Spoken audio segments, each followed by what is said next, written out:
Logo design is hard, so let me walk you through a real-life client project where we redesigned their logo. The client is a Saudi engineering firm called AAA, and they commissioned me and my team to give their logo a makeover. So if you like this type of content, subscribe and comment down below. Now, for good logo design, what we're looking for is simplicity, uniqueness, and memorability. These are some of the key things that we look for in a design. Now for this logo, obviously there's a lot of repeated elements. We've got 3 A's. We have Arabic down here, and they have the description, the functional aspect of what they do. Now they are a family-owned company, so it's really important that we work out the nuances. And we found that in the call that they were called AAA. Abacail Consulting Engineers, AAA. Everyone knew them by this and they wanted to continue with that. Slightly different from most clients, this one actually gave us some things of what not to do. Generally at the start of a client project, we're not told we can't do anything. We're just sort of alluded to, we're sort of giving guidance. Now, the client in this case said, we don't want anything like this here. What not to do, we've simply put that down. Do not do this. It doesn't fit with their vibe, essentially. Because it's a family-owned business, a lot of the time, they're going to be quite opinionated on the style, and the style needs to reflect the family's vibe. Does that all make sense?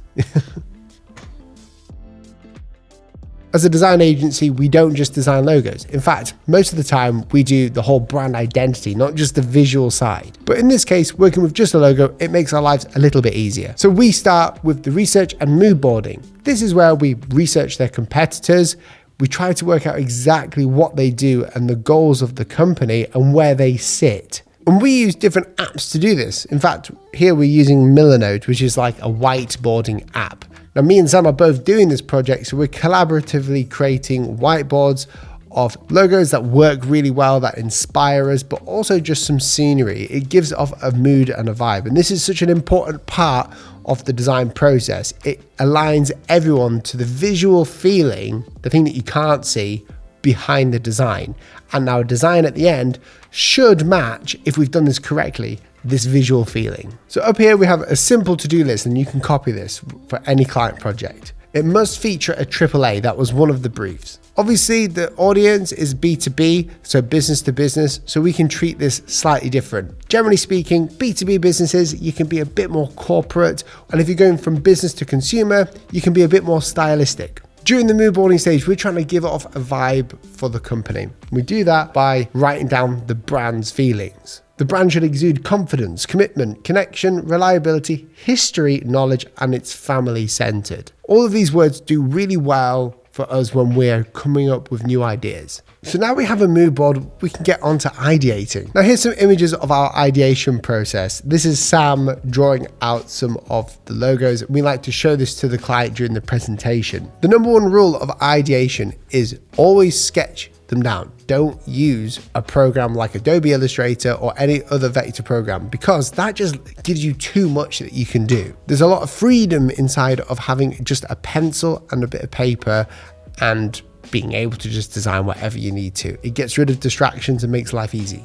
So some of these ideas that we have here can work really well. We had a common feeling throughout that we wanted to be modern, but it also needed to feature the AAA without the AAA being too wide. Wide logos don't tend to work very well in a lot of settings. Imagine an app icon, imagine a favicon. You kind of have to like condense that down. To be honest, what we try to do with all of these projects is make sure that each of these can fit in kind of just a square. Now, at this point, the client hasn't seen any of our work, and me and Sam come back together and discuss the ideas of what work and what don't work. And generally speaking, the ideas that we had were these A's. It kind of looked like angels and airwaves, so we had to be careful.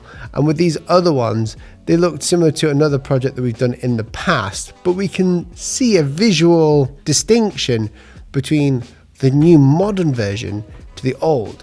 This logo looked okay, but the problem with this type of design we found is that it's way too hard. It kind of doesn't exude any feelings of being friendly. Kind of like a cult logo, and we don't want that. And with this A1, it might have been a bit too literal. It kind of looked like towers, and they wanted us to stay away from that, so we had to be careful. So we have the style, and now it's all about the form of the actual logo.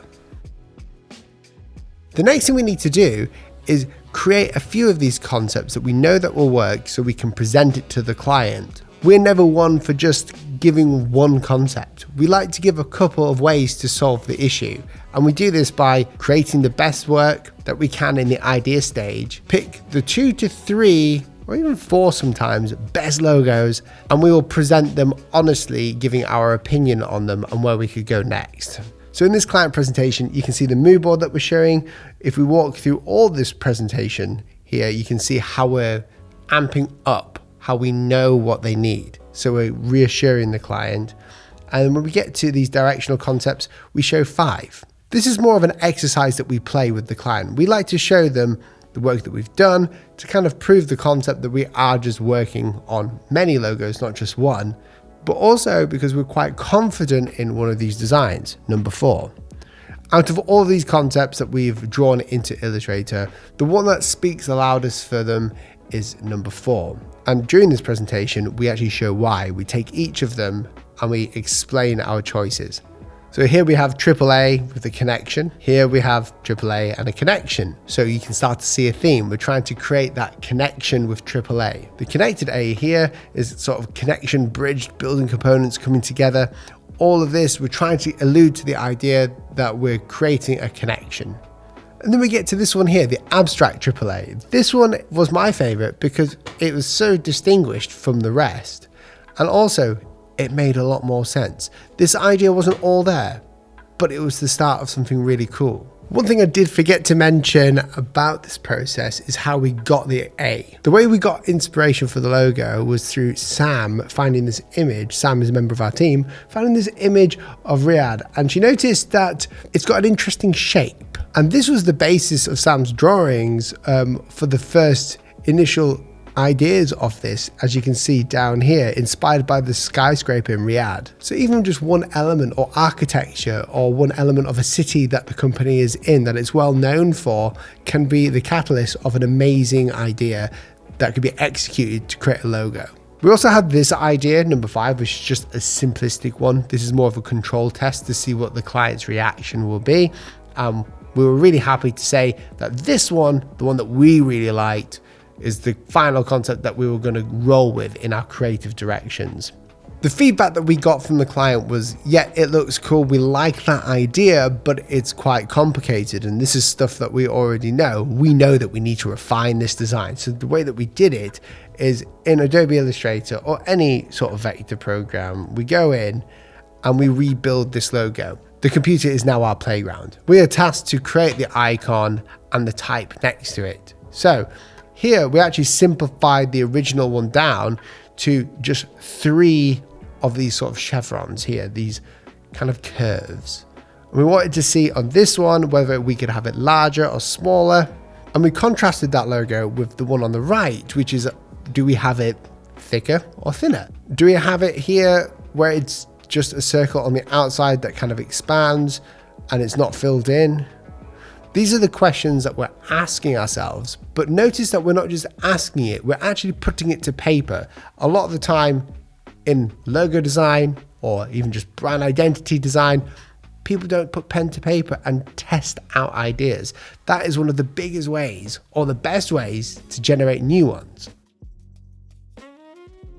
Once we have the logo icon intact and we know that it kind of works, before we refine it, we like to check the logo type, the wording. We need to find a font or work out a solution to make them look better than they did before and for it to look appropriate to this design. So Abigail here. So here we've got a bunch of artboards with different typefaces here, and there's a number of problems that we found. 1, Abigail. That type that we need has to be clean. Because we have a modern logo, one that has a bit more detail in than normal, we needed a simpler font. And we can work that out by, if you have a look here, you can see really complex font. It kind of cheapens it a little bit. And then we have a load of like information down here.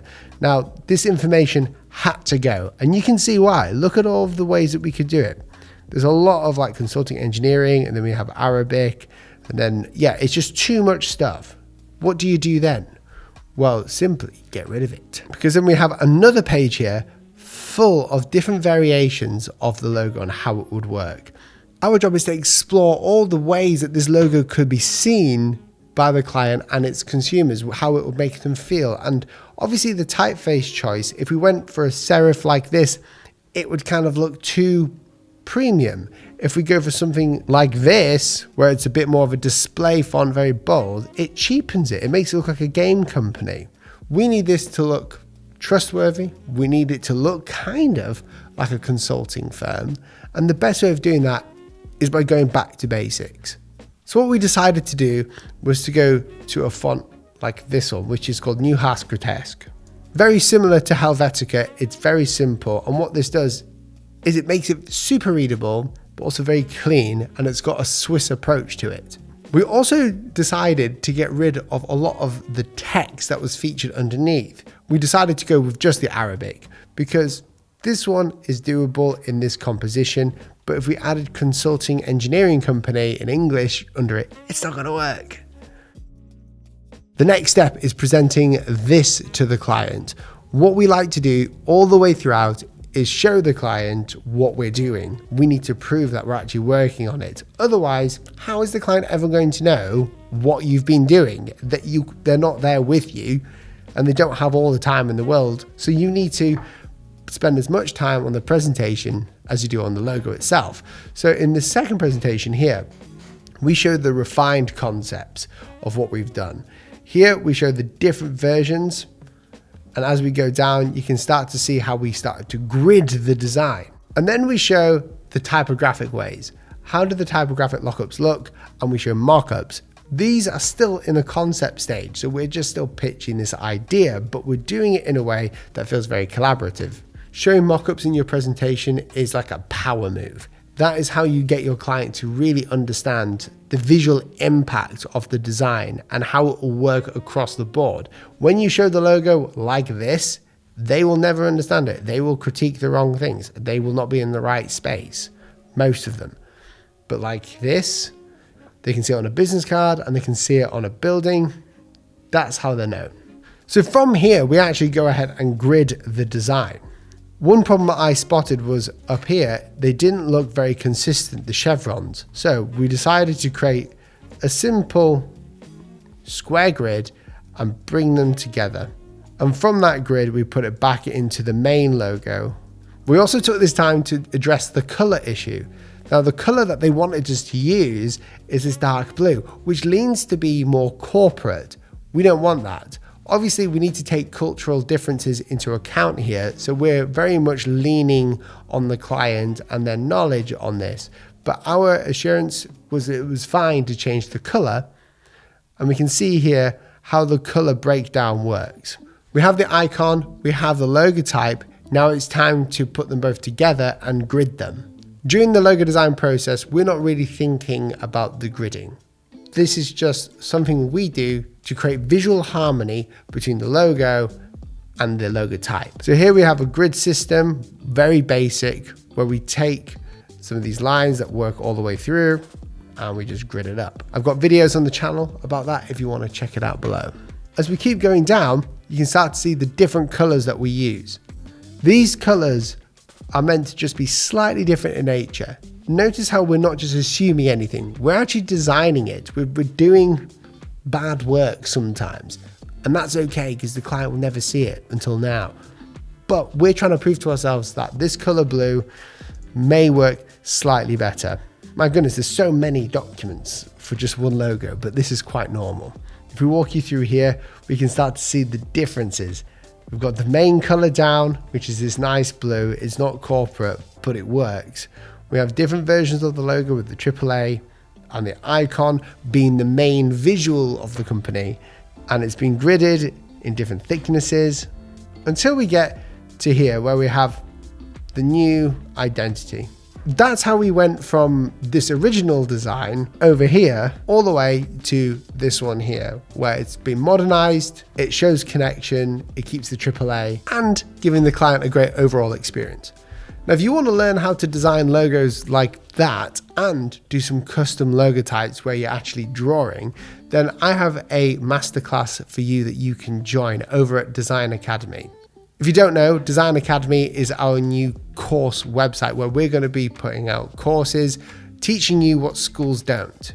Because of the rise in AI, anyone can kind of design an icon nowadays. One thing that people can't design, including AI, is logo types. They don't know how to do it. That's where I come in. I've been specialized in logo type design for a few years now. We've created logo types for big companies, small companies, and we have a process to make it easy for anyone to learn. So if you want to increase your revenue, if you want to learn a new skill, and if you want to segment yourself and be different from the competition, then Design Academy has the course for you. So if that resonates with you, go and check out Logo Launch in the description below. It's hosted over on Design Academy, and we have a free few lessons for you to try out. If you enjoyed the video, subscribe and share. If you want to see more behind the scenes videos, or if you have any ways of us improving these types of videos, then let me know in the comments, and I'll see you in the next one.